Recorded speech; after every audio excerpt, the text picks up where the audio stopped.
All right, let's dive into a huge question with one of philosophy's heavyweights, Immanuel Kant. We're going to try to break down his incredible argument for free will, especially in a world that seems, well, completely dictated by cause and effect. It's a wild ride, so let's see how he pulls it off. So let's just start with the biggest question of all. Your choice to even watch this right now or what you're going to have for dinner later, is that choice really, truly yours? Or is it just kind of the end result of a long chain of events that were set in motion way before you even thought about it? From your genetics to what you had for breakfast.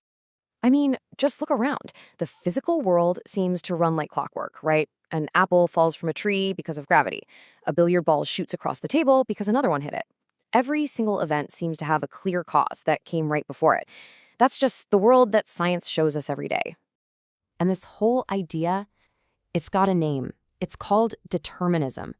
It's the notion that if we're just physical beings living in this physical world, then maybe our actions, our thoughts, our choices aren't all that different from that falling apple. They could just be predetermined by our biology, our upbringing, our hidden desires, the whole shebang. Okay, so you can see where this gets problematic. If every single thing we do is just another link in this massive, unbreakable chain of cause and effect, what does that mean for free will? Are we really free, or are we just incredibly complex biological machines running on instinct and programming, just like any other animal? Is freedom just a feeling, an illusion? This is exactly the crisis that Immanuel Kant was staring down. He knew that if we aren't free, then things like morality and responsibility kind of fall apart. So he took it upon himself to basically save freedom. And the way he did it, well, it was nothing short of revolutionary. Kant's absolute genius move was to say, what if we're wrong about the premise? What if we don't just live in one world? He argued that we actually exist in two very different worlds at the exact same time. Okay, check this out. On one hand, you've got the phenomenal world. This is the world we see, touch, and measure. It's the world of science, of cause and effect. It's our bodies, our instincts, our desires. And in this world, yeah, we're pretty much determined. But then there's the noumenal world. This is the world of things as they really are, a world we can't access with our senses, but we can access with our reason. And in this world, Kant says, the laws of nature don't apply. Here, we can be free. A really great way to get your head around this is to think about a video game. Your character on the screen, that's your phenomenal self. It's stuck inside the game's code. It can't just decide to fly if flying isn't in the programming, but you're the player. You're the noumenal self, sitting outside the game, making choices based on your own goals and principles. You are the free agent controlling the determined character. So if the phenomenal world is run by the laws of nature, what runs the noumenal world of reason? Well, Kant says it has its own kind of law, a moral law that we, through our reason, give to ourselves. He calls it the categorical imperative. To get what he means, you have to understand two types of commands. Most of the commands we follow are hypothetical. They're if-then statements. If you want a good grade, then you should study. It's all about getting something you desire. But the categorical imperative is totally different. It's unconditional. It just says, do this, period. It doesn't say, tell the truth if you want people to respect you. It just says, tell the truth. Why? Not to get some reward, but simply because it's the rational and right thing to do. So how do we figure out what this moral law is telling us? Kant gives us a kind of thought experiment.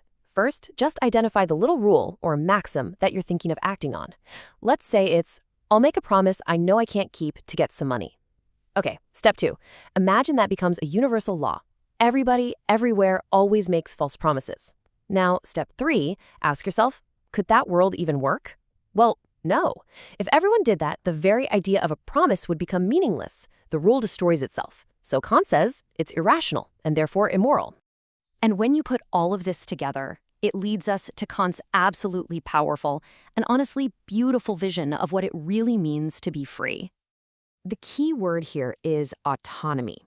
It literally comes from the Greek for self-law. And for Kant, this is what freedom is. It's not chaos.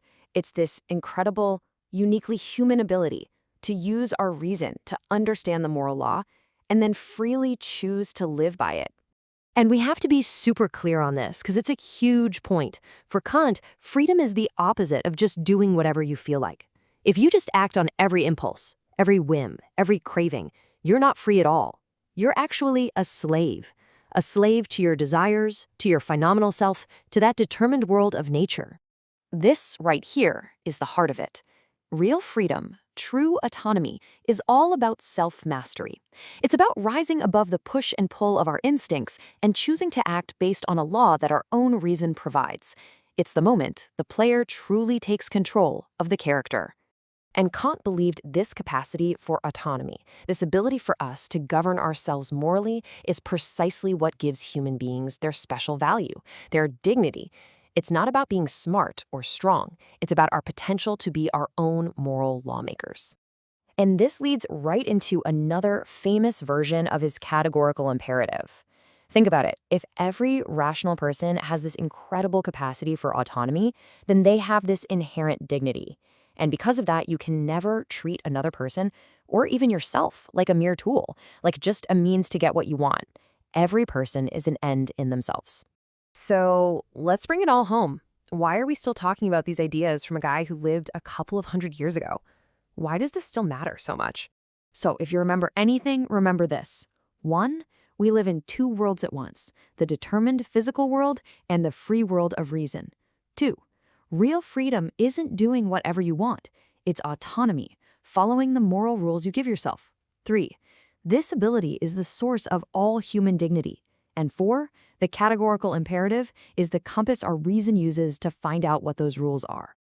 You know, in the end, Kant's genius was showing us how we can be both things at once. We are absolutely physical creatures, subject to the laws of cause and effect, but we are also rational beings who can step outside of that chain and act as free, moral, and responsible agents. He didn't have to choose between science and freedom. He brilliantly carved out a space for both. So I'll leave you with a challenge, a very Kantian one. If you could lay down one single, universal moral law for all rational beings, a principle that could hold up in any situation for anyone, what would its first principle be? It's a tough question, but it gets right to the heart of what it means to be both human and free. Thanks for digging into this with me.